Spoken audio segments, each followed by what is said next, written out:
pretty similar to this. It's more of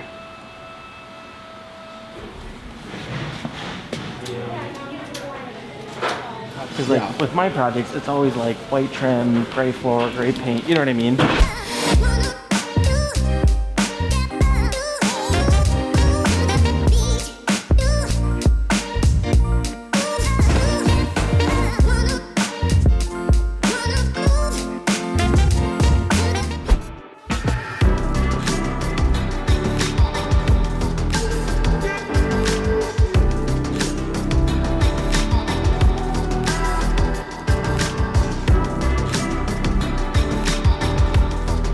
So we are at Home Depot. We're meeting with a customer of mine that I'm gonna be building some fourplexes for here in the spring. So what we're doing today is we are trying to track down some of the materials and just make some selections so we can get kind of our budget worked out and figure out exactly what we want.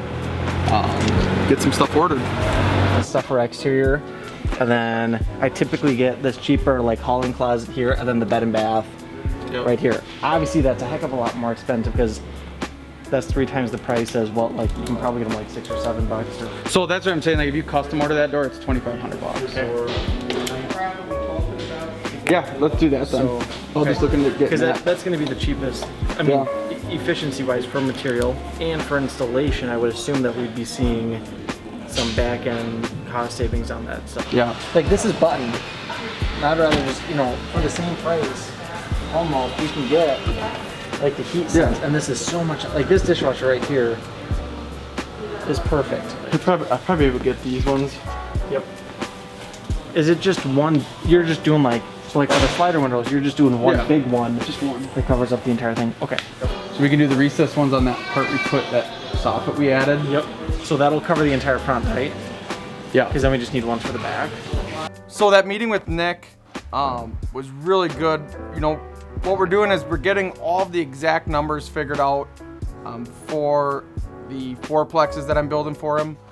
Being that these are going to be rentals, we got to try to keep the budget lower. So every step of the way, we've got to really watch the costs, and we have to really figure out, you know, what combination of quality versus price we're willing to work with.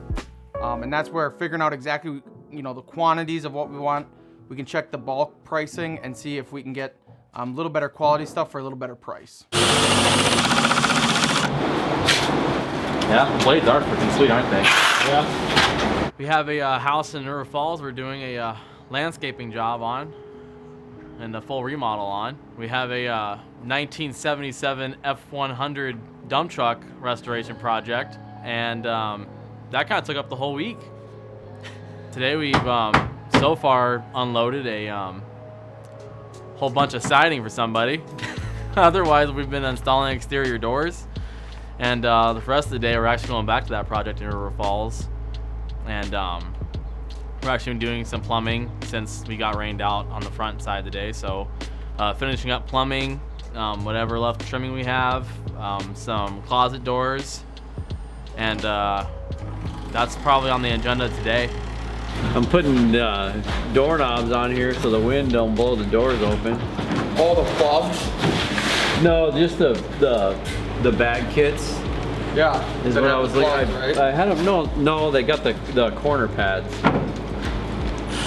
Not that usually they have these plugs in them too. Oh no, they weren't in there. Those are usually taped to the glass, aren't they?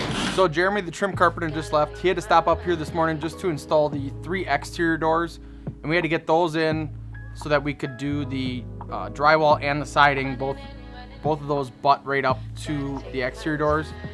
So he got those installed, and from that point, now what we need to do is just finish the insulation that's in here, and then we're both gonna start the drywall and the siding at the same time and really get cruising on this.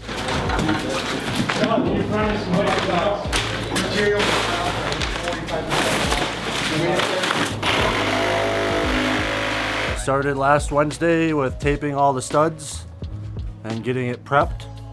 And then Thursday I came and sprayed the room that we were sitting in. And then Friday we came and sprayed the rest of the basement. Monday we started spraying upstairs, and Tuesday we kind of sprayed the ceiling, and yeah, Wednesday was a little bit more ceiling and walls. Same thing yesterday, and now today we're gonna finish it. We ran into a couple challenges, and the main one is that he's keeping these nice decorative beams up there, so we had to wrap them, and now we can't get any foam on them. Otherwise, we have to scrape it off and sand it, because obviously he wants them. No, when you walk in, that's the first thing you're gonna see is those big, beautiful beams up in the living room area, whatever he's having upstairs.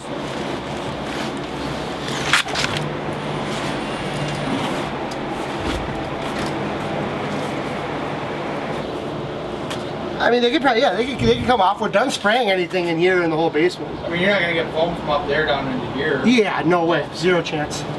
Absolute zero chance.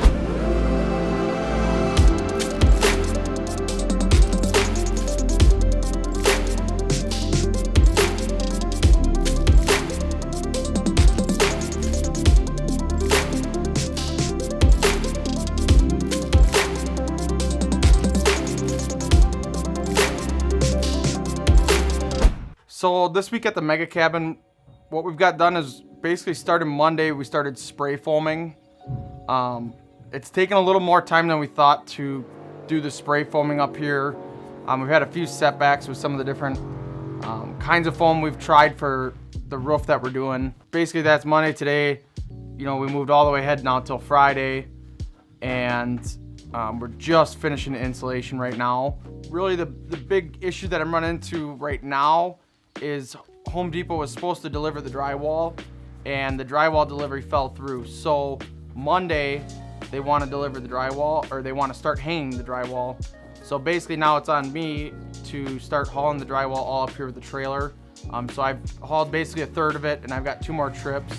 But it's added a lot of workload to me, and it's really pretty pointless because a Home Depot semi could have brought it all in one shot and been done with it. So that's definitely put a lot more on my plate. We got to get the insulation all completed, all the caulking done, and get all the sheetrock into the house so that Monday they can start hanging the sheetrock. It's not that it's necessary. It is if you want to hit the R value with the system that we're using, which is a flash and bat system. The exterior of these walls have 2 inches of spray foam, which brings you up to like an R14. Well, code is R19. So a way that you not only can save a little bit of money, but also you gain sound attenuation. The one negative of cold cell foam is because of its rigidity, sound tends to go through it fairly quickly. So by putting this up, you can you gain a little bit quieter of a house, and you fill the entire cavity as well. So if you were just to have spray foam, then this area you would get thermal bridging that happens through this board and comes out if it was only 3 inches. Well, now with this right there, the only thermal bridging, it requires it to go all the way through this 2x4 or 2x6 to the outside, so you don't have that gap in between there, which some people can argue is a big deal, some people argue it isn't, but it's difficult. The reality is you get, in my opinion, a better product, and you wind up saving even a little bit of money. Yeah, it kind of varies. The problem is I have a lot of other things going on that have taken up a lot of time. Otherwise, I know when Al's keeping us full tilt in the summer, I've had quite a few 60, 70-hour weeks where, you just kind of gotta, whether that's working or grabbing material or just putting together bids and things like that, it can has a tendency to add up fairly quickly. This one in particular, I grossly underestimated the amount of prep work that there was going to be, and the difficulty of not just reaching up to 18 feet at the peak, but also they ran the bracing north to south, and then the beams go east to west, and then they also put in additional bracing in between there, so there's kind of just squares you have to do, so it's much more difficult to get into a rhythm. Also right now, and this isn't Al's fault, but there's a massive shortage on spray foam that happened because of the Texas freeze a couple months ago. It shut down a lot of plants, and that's restricted the amount of foam that you can get, which has restricted the use of the foam that I would prefer. So I've had to use some foam that I wouldn't normally use, and it's not that it's bad foam, but every foam is kind of a different animal, and you need to learn how to work it and spray it and change the temps. Well, I spent probably 4 hours just dialing in this foam to getting it getting it just right. And you know, that's obviously 4 hours that normally I would have been spray foaming. Typically, I was planning on this job to be about 4 days of actual, after the prep was done, 4 days, so about 5 days. And it looks like it's going to be more like 8, 9 days. So, you know, it is what it is, though. Some 4-day jobs take 2 days. You chalk it up to the game. I mean, it's an absolutely beautiful cabin. I'm really envious. I'm remodeling one as well up north of here, and I'm really envious of the amount of window space that he has. Mine's a A-frame that faces the wrong direction, so I have all roof facing to the lake. So the windows on this thing are just absolutely beautiful. Their beauty comes at the cost of being more work for me, but when the final product is done, you know, this is going to be quite the place. So if you see this crack up here, I sprayed on the foam too fast, and as a result, that's what happens when you scrape it down, because it's heating from the inside, so it's buckling out. And the reason why we have two different foams here is, see, if you look, there's the yellow foam and then the green foam. Well, the green foam that we have here is not super lift foam, so we have to go 2 to 3 inches. And then we have to wait about an hour, and then we have to put another 2 to 3 inches on because we have to let it cool down. Otherwise, it'll buckle like that up there. And this yellow stuff is a new type of foam that he wanted us to try out, which obviously we both hate, so we don't like it anymore. But that's why we got the green stuff back. But I put a little bit too much on, and it heated from the inside out. And that's the result. So right now, like, I scraped that down and then you can see the big hole, so he'll go over that and put another coat of foam and fill that hole, which is pretty much going to be the same thing right there, and there, and there. That's that. Why you got this stuff?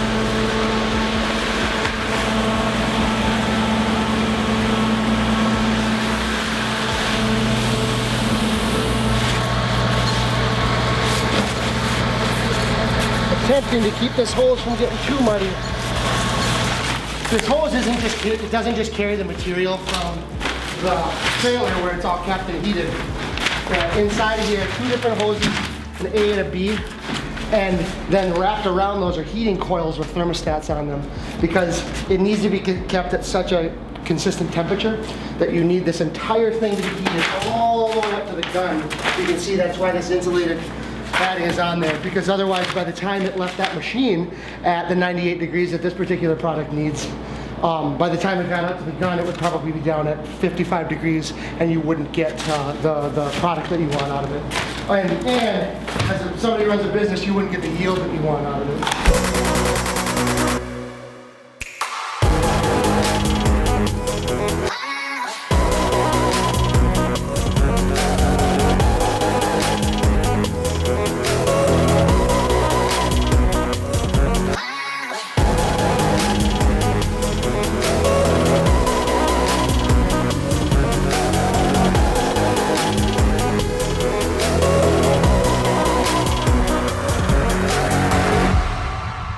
So we've gotten a lot done on the mega cabin. We are through the insulation, and now I'm really looking forward to the next steps here.